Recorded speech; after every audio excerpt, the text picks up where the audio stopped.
The Deep Talk with Mr. Henry. I cannot thank you enough for watching this show, especially for those of you that started with us on our very first episode. I don't know, we have gone so many episodes and still counting, and people are revealing much and much more. That's why it's called The Deep Talk. Subscribe if you're watching this for the very first time, or go to Lavaku Galaxy TV. This happens every Sunday, 6 p.m. to 7 p.m. She's always laughing. I don't know why you're always smiling. Okay, now, I'm a happy character. for example, I looked at my manager and she was so serious, so I laughed. I am with I didn't know that she was called Nanyanzi. Rahma. Pinky. Yeah. Ova Masaka, Budu. Where? Nakulira Bugerere wa jjajja wange. Bugerere mpozi kibera luddawa? Kangulumira, Kayunga district. Nita Kangulumira ne weyongerayo ko. What had gone with your parents? Like why did you grow with Jaja? My mom yanteke wa jjajja because mami wange yanzaala akyasoma and she had to go back to school. She gave birth to you when she was how old? Do you know the story? Simanyi myaka naye kyemanyi yali mu form 4. N'ateekawo Nanyanzi. Oh yeah. Nanzaala nandekera jjajja wange because yalina okuddayo amaliriza okusoma. Okay. Yeah. You know, every time I look at you, I'm amazed. I'm like, you entered the music business when you're still young, eh? Yeah. Maybe not to gain that biaturula, but there's somebody out there who's watching us and they're interested to know no mwane miyake mitufu. Oh yeah. Kituufu emyaka kati gigenda wera 19 mu July wa guno mwaka gwennyini gwe tulimu nga 12. 19. Yeah. No? I know. Let's start off with, of course, what most people are interested in. The first time I spoke to you, we're having an interview, and I remember Nadine Kubuzaku Shiba, and you had just joined Team No Sleep. Yes. Nga wakagende wa Jeff. Yeah. Kugambe ebigambo ate waayita mmeka. Here we are again. Oh yeah. Nga wavaayo. You went in and outside in a very short time. It was a quickie. I know. Why? Yeah, a quickie. Simanyi differences.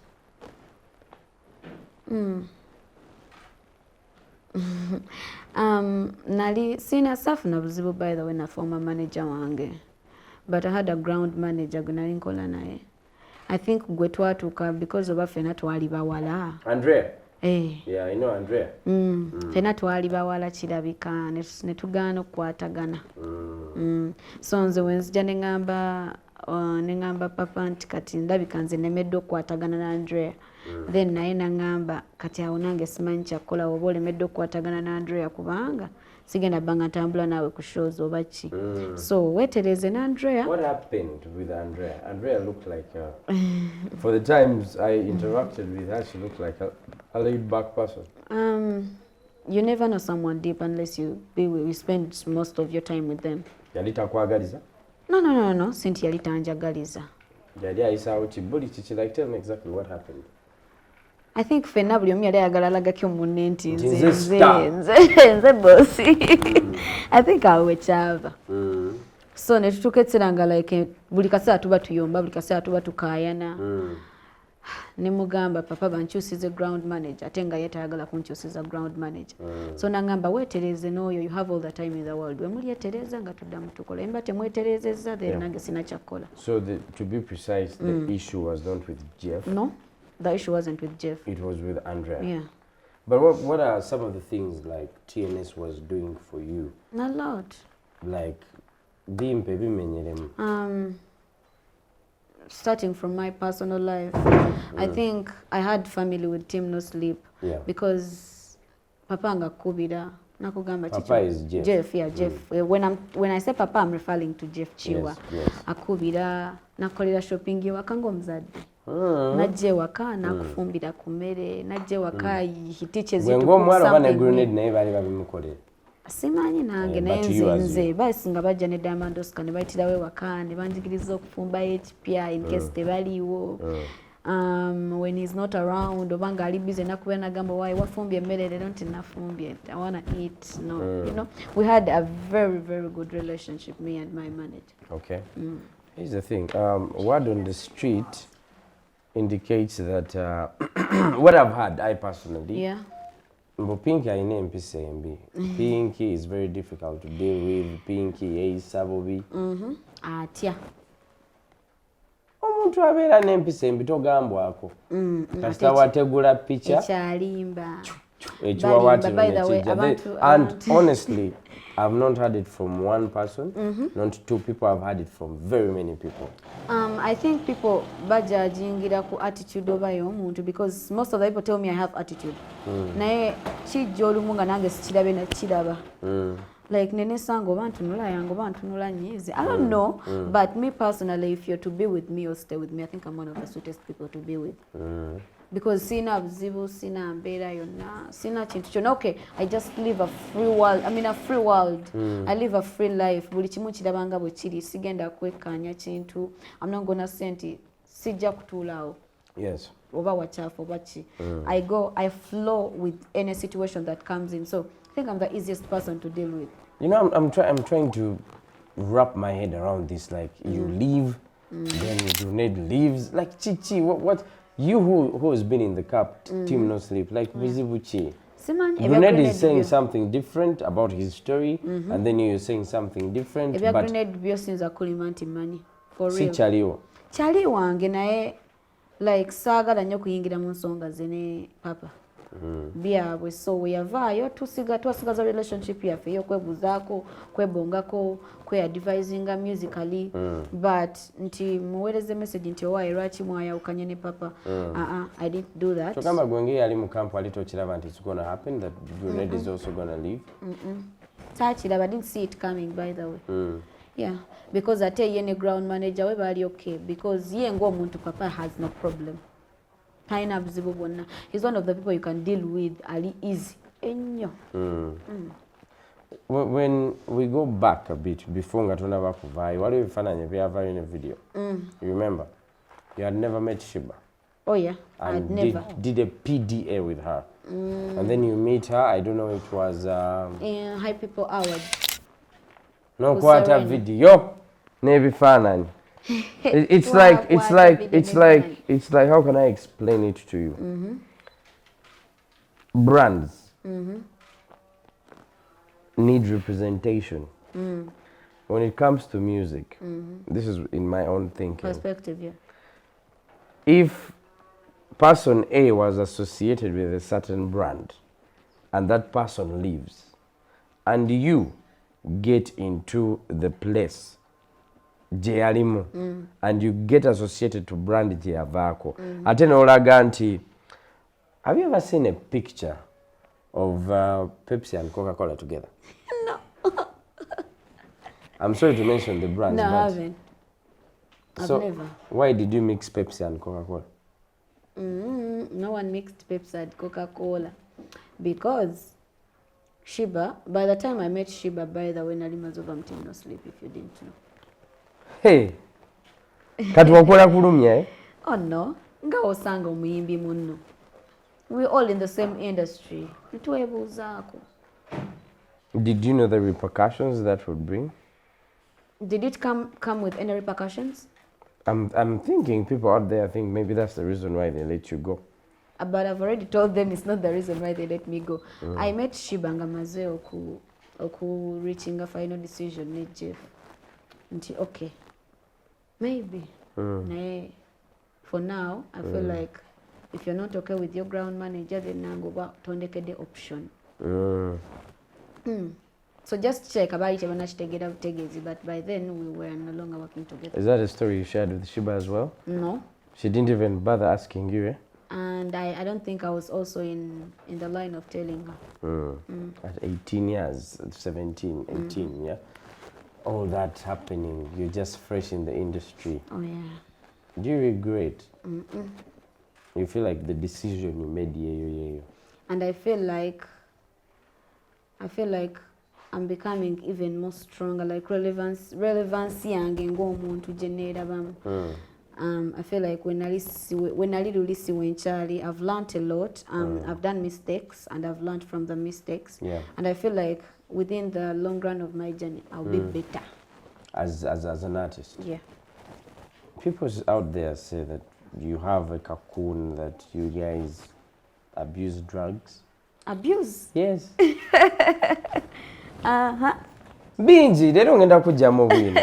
The questions are going to be uncomfortable. I'm also here to answer anything. But I mean, if we don't get it out of the way, then how are we going to get it out of the way? I know. People say maybe when Olimba Raja performances zidze kati ate Pink yatandika okunosaamu ku kantu. Mitya no bitya, by the way. Oh yeah, Henry. Mitya. You don't use any substance. Because why? It's the industry. Oh no, it's not the industry, it's a mentality. Mpulira bibyo.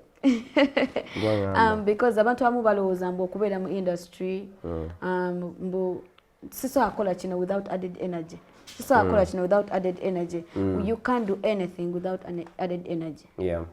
Neoba ngoli sober 100% nokola kintu buli kimu, because me I've ever done it. It's a bit difficult though, because nange chantawanyam. You know, when I was starting ngangenda ku stage nayo stage fright because ndi sober kwendi sina kyentadde ku mutwe, so you reach on stage ng'otya abantu twatandika obaako kooteekako akatini.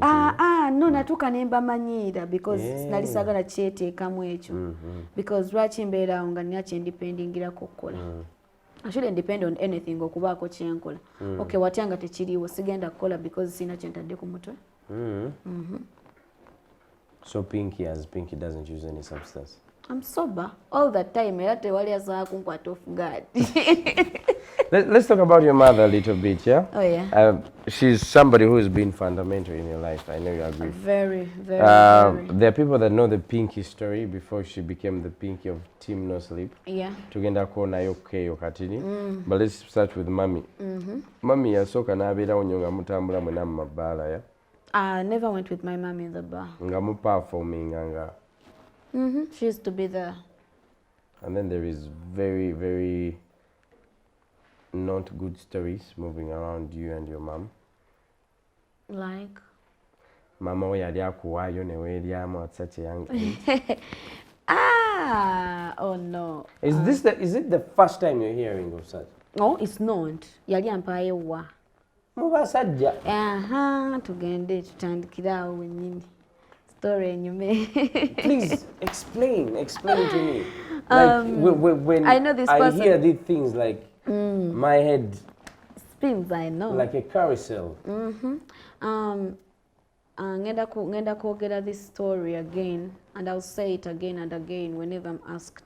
Not because I want to say it, but it's part of my journey, and it's gonna be something I'll talk about for the rest of my music career, because it was something that came in that will never be erased. So I know someone is gonna feel offended. I'm gonna say this. You're gonna feel offended because I'm gonna say this, but it is okay. No,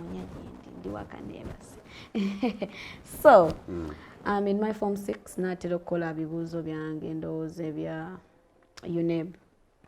I used to go with my phone at school, my smartphone, ngebeera ku administration. So whenever my mom wants to talk to me, bajindeetera, I talk, netwogera bonna tuba twagala, nenjizayo mu administration. So my mom tells me, go on WhatsApp, nina enamba gye nkuweereza, contact that person. Ayagala kuyambako musically. Olabe bw'aba atuyamba ng'alimu omulamwa, tulabe ekyokukola. Bw'aba tatuyamba, you tell me tukole ki. Tumucutting off. I'm like, okay. So nfuna esimu yange, nsangako enamba, nkuba esimu. Omwami ng'agikwata. Namugamba, hello, bangambye nkukubireko. He's like, oh, hi Pinky, I saw you on Facebook. Nenoonya enamba okufunira nenfuna mama wo, but I'm glad I'm talking to you now. I'm like, yes. So tukuyambe tutya. Gwe nga bote bamubuuza. Because why not? Omwana Pinky Rahuma Nanyazi mpulira. Oyo. Kati omwami nangamba njagala kuyambako musically. What do you wanna do after school? I'm like, I wanna go on with my music career, but then at the same time I wanna go for law. He's like, oh, you can do some good law course when you're not here in Uganda. How do you see it? I'm like, okay. Nangamba hiyo so ogenda n'obikola, then at the same time nga bakola music wo. Guy bamuyitani. Anayi. nga bw'okola music wo olwadde wagambye nti ogenda byogera erinnya lituwe bamuyita Prince so ayina limu ng'embaata bamuyita omwami Prince tumulekere eryo tetumuwa nnyo relevance ku show yaffe kati nangamba okay we can see how we can do it nogenda nosomalo somewhere else but not here in Uganda and then netu proceeding on the music. I'm like okay so njogera naye nga ndaba oh this guy has a point. I called my mom. I'm like maybe this guy will help tugezeeko noyaka sayaka yensonga lwaki nze nsayaka ensonga lwaki nambala nenvaamu kuba nze ebintu yange mbikwata mpola mpola emboozi kati this guy addamu ankubira you're gonna sit for your Form 6 exams. I'm like yes. What do you want for a success card? I'm like anything. It's like you know I'm in the US naye ngenda flying Ankomeo this week so I can get you anything from here as a success. Yes, money. As a success card. I'm like, oh, all right, it's okay. So this guy, I think when I did Form 6, the latest iPhone was 12. They sent me an iPhone 12 Pro at school. That was my first iPhone. Wasoka kwata 12 Pro. Yeah. That was my first iPhone. Nalini na Samsung. Boyfriend nekakutukirawo mutima. Gatokyakaloozaako ate nakakugamba ki ku time eyo nakakugamba ki tekaina na za chapati ku kantini bakuwa 12 Pro Max mpulira kati this guy angamba bagenda kujja bajja ne bandetera essimu. It was a Saturday nga kati ogira you can engage with your family fe tujja kujja ku Sunday and you meet me officially. How old is this guy we're talking about? 50 something. Jesus, Holy Mary, Mother of Hagari Gitoma. Ajja ngamba agenda kujja ku Sunday. So my sisters came ku Saturday ne bandetera ebintu ne bandetera success cards and everything. So Sunday comes. So Sunday as a normal usual day, I'm in the dormitory. So dormitory yaffe yalina akakubo ng'osobola olengera emmotoka eziparkinze eri mu compound y'essomero. So mba ngenda mu bathroom olaba at London College Nansana. So ngenda olaba emmotoka ziyingira 2 3 ngamba convoy. Emmotoka nga zina n'obucyoocyo omanyi obw'obugombe. Nze ngenda mu bathroom nga naba. So ngenda okomawo everyone is like Pinky bakukyalidde. I'm like me I know my mom's car. That's not my mom. Mami avuga BTs zino zivuddewa. Gabyogedde ebyo. So ngenda I dress up nvaayo nzikirira ku administration. Ng'emmotoka mami wange weri then nga kuliko n'emmotoka endala ezigiddeko. Your mom was there on the day. Yali mu lukwe. Henry saagala nnyo tujajinge. Tugende. Mpola. So I move out. Nengenda ne mu meeting. Guy. Ne mubuuzaako. Is it all? I'm trying to beat the picture and wash it. Like when you saw him, did you get scared? No, because why should I get scared? Because someone is here to manage me. Okay. So I'm seeing this person in a perspective of being my boss over someone who is here to help me with my career. Okay. So mubuuzaako bandetera ebimuli, red roses. Jesus. Listen. So with the Gucci watch and some and a perfume. So I was literally putting on a certain watch and my mom tells me nzijeko essaawa. I gave it to this guy because angulidde essaawa kati nange muweno ng'ekirabo appreciation. I'm like, but I love my watch. I used to call my watch my most expensive item. So I'm like, I love my watch. But this one is more expensive than this one. So enogiweeyo osingazeemu.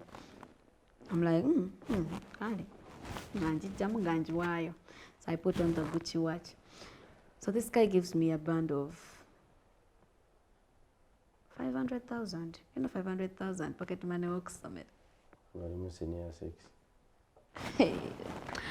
Paka band of it.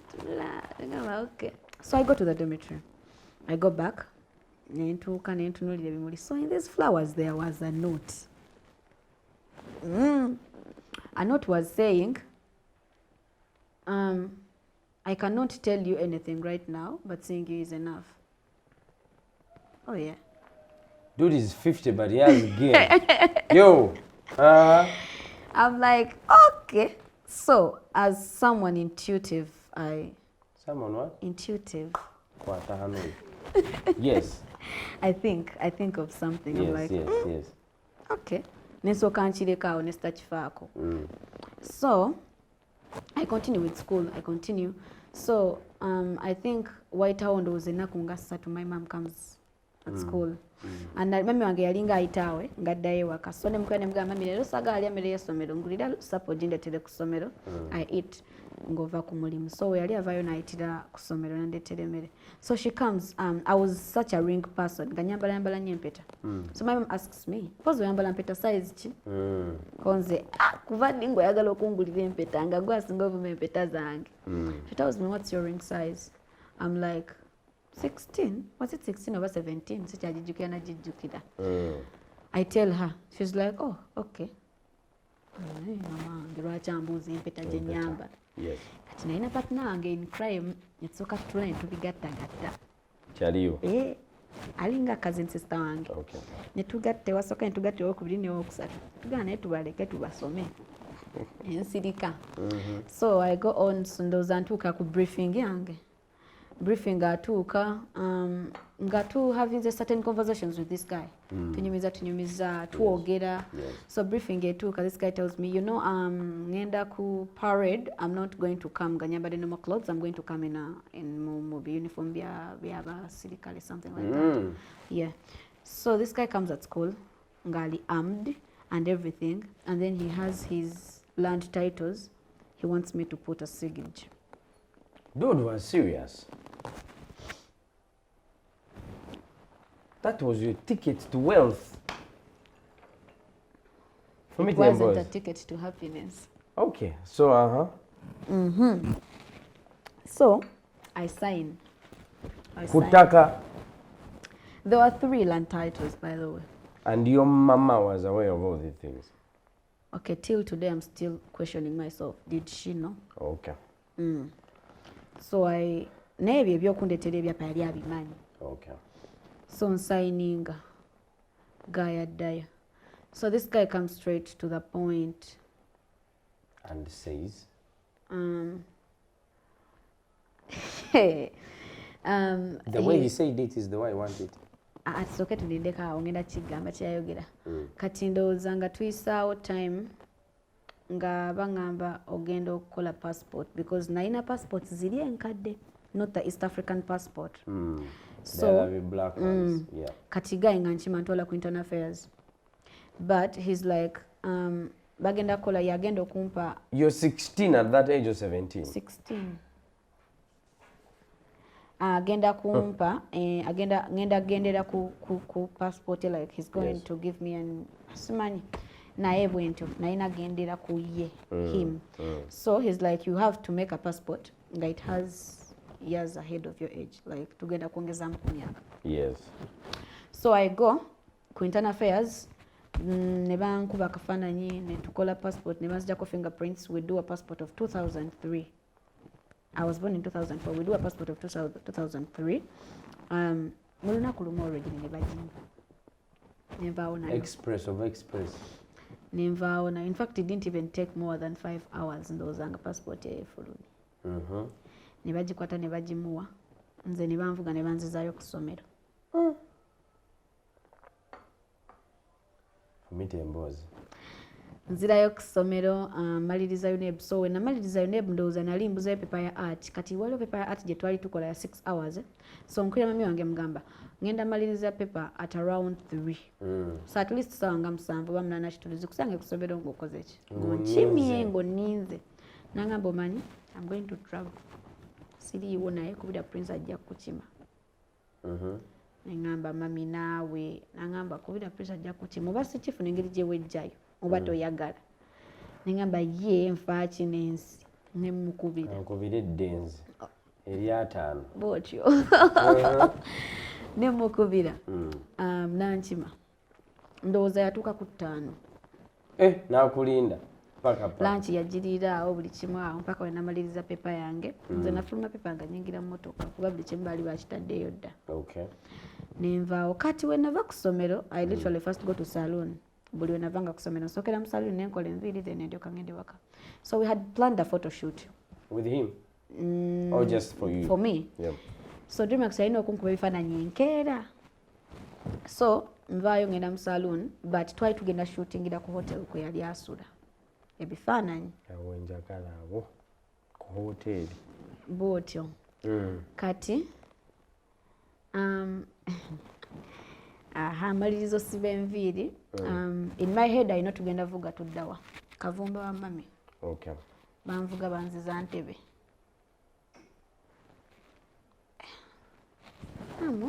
Ashite tugenze wa mami. Namwe yagala kusooka genda wa mami. Kunza asikusooka genda wa mami. I thought I'm going to go at my mom's place. Now we can go and first drop this stuff. Then tumanya tuvere tulagewa. He's like erije tugenda shooting ate tetwagala kukeeza keera nnyo kujja eri ku shooting. So we had suggested ogenda Suleri then mukere mu shooting eri mama love komeyo wa mami wo. I'm like all right, it's okay. So tuvuga tugenda wa mami nteekayo ebintu, I pick a few stuff nyingire motoka ngenda. So ngendo tuuka ewono guy nga every corner of his house, everywhere in his house waliwo ekifaananyi kyange. Chaya wadde mangu. I thought about obsession because gweneyo mulyango gwingira ekinaabiro wateekawo ekifaananyi kyange emitwetwewo on the pillowcases everywhere there is a picture of someone. Okay. Nina ngambira babulabi. So at 50 was this guy married? Did he have children? What was his he has story? children but he wasn't married. I don't know because mugenda nnyo deep because nali saagala mmanya. Okay. So they show me the bedroom where I'm going to sleep. So nze literally ndaba emiryango ebiri. So I think this is a 2-bedroom house. So nyingira ekisenge mwe nina okwebaka. I sleep. Kati awo wali tonagatta nti ono gayanjagala. Nali ngase naye nga neefudde atagasi. Gamba watiifu. Nkyabapimamu. Ng'otunula n'ebyapa bye wasayininga n'ogamba munnaye. Sayinamu yadde watiifu. Era we yandikyatulidde era my no would always be a no because I wasn't interested. Okay. So I enter the bedroom, sleep. So late at night ndowooza ku ssaawa nga 9 bino bye tuzuukuka ekiro. I'm a night waking nzuukuka nnyo ekiro ezo essaawa. So nzuukuka. I'm sleeping with someone in bed. He was in your bed? Was he naked or he was dressed up in? He was dressed up. Were you naked? No, I wasn't. Did you check yourself to see if No, I wasn't you had naked. been tampered with? I wasn't tampered with though. But he was in your bed? Yeah. And that was a red flag. I mean, why? Okay, he was in your bed how? Sleeping, like weba side no side. What was the distance? Na yeye eba side side. I'm like, what? So nzuka mbuliri ngenda ne bakamuntebe. Yeah. And then this person comes and like, what you ever say, I'm like, this wasn't in plans. Like, I didn't know I'm going to sleep with anyone. I don't sleep with anyone. Fast forward, all the things happened. When do you leave? Did you ever have intercourse with him? No, I didn't. Yeah, I didn't. How long did you stay with him? Over 5 months or 6. In that house? Twashiftinga. Nemuvaawo. Story nebadde mpaavu naye ngibuuse in the interest of time. Manyi kuba enyuma kufa. Okay, tugende naye giyise mu bwangu. We don't have a lot of time. We even have to go for a break. But I'm interested to know how that day ended and when you decide to stay for the next 5 months. Yeah. And staying with the man for 5 months when he's not touching you. Pinky, otulaba kama tutukulabikira ng'embuzi. Gamba mazima nati kati ulira grounds nateekawo. Yes. Kati ntuuka the following day twekuba ebifaananyi. I'm going to summarize this. Yes. Twekuba ebifaananyi nvaawo nzira ewaka. So ntuuka ewaka, mami aŋŋamba, in order for this guy okukola ebintu bino nga bwe yabyogedde. Mami wamuliramu nti gayi yajja mu buliri bwange. Nali namunyiigira. Okuwaayo. Nedda si kumpayo because yayita nampaayo officially naye. Just nali nkiraba nti alina kyankweka. Yes. So nga binyiiza waaki alina kyankweka. At least twanditudde n'aŋŋamba we talk as mother and daughter. Because the bond gye twalina nali ate simusuubira kukola ekyo because ze mama wange ze mwana omuwala yeka gwalina. So nali namunyiigira saamugamba. So nzireyo wakama myangamba manyi ogenda genda ne Shatra. Literally this guy rented another apartment ku Mawanda Road. For you? Yeah. Ngenda ku Mawanda Road, tukayo ngendayo ne Shatra, ye yagamba rentingidde muyimbi we kubeerako wabeera. Stable location. At that time, were you actually releasing music? I wasn't. Okay. Stable location yatenga nawe ogenda obeera mba sikitegeera. Yes. Yeah, so this guy nvaayo ewaka ne muto wange mami okungamba genda sobole buli kimu bbanga kitambula ng'omulabako wali. Konze naye sigenda genda nzekka. Nze ngolede manye ebizibu byange. Yes. Sigenda genda nzekka, ngenda genda n'omuntu nti ye. Nga ngenda ne muto wange. Nga tubeerayo. So, there was a day. Nali nsula mu guest bedroom ne muto wange. Yes. Nga yasula eri mu master bedroom. So there was a day bino betwebeza ku busimu ekiro bimanyi ebyo high school boyfriends. Wainayo ka boy koe. Mukafa bitya. Ndi ku kasimu kange ekiro sawa 11. Najja nalugulawo olugitu. Who are you talking to? I'm like, I'm talking with my friend. Essimu jimpe. No, singenda kuwa simu yange. Essimu jimpe. I'm like, singenda kuwa simu yange. Nagenda mu office ye. Mutale kunju mwali mu room gaji reserving for his office. Yes. Najja emundu.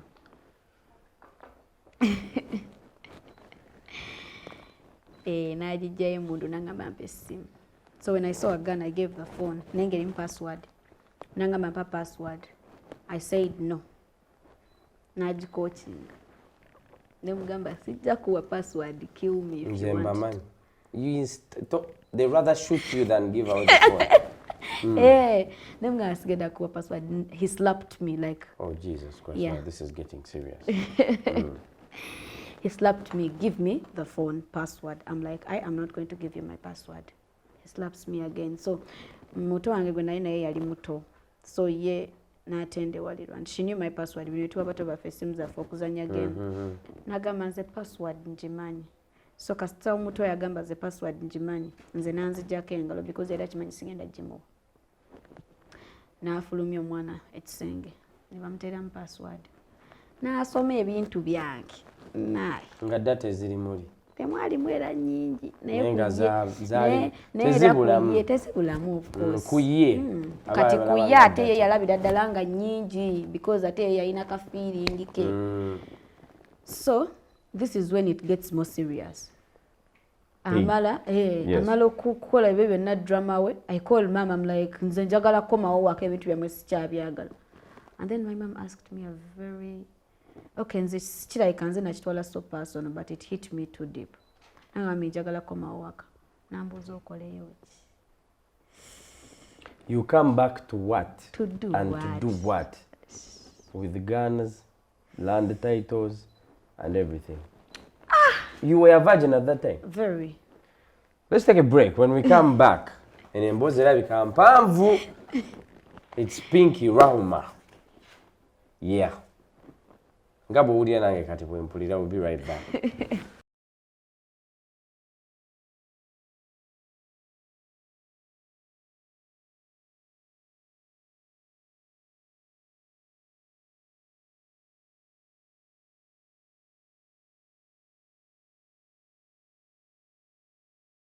The Deep Talk with Mr. Henry.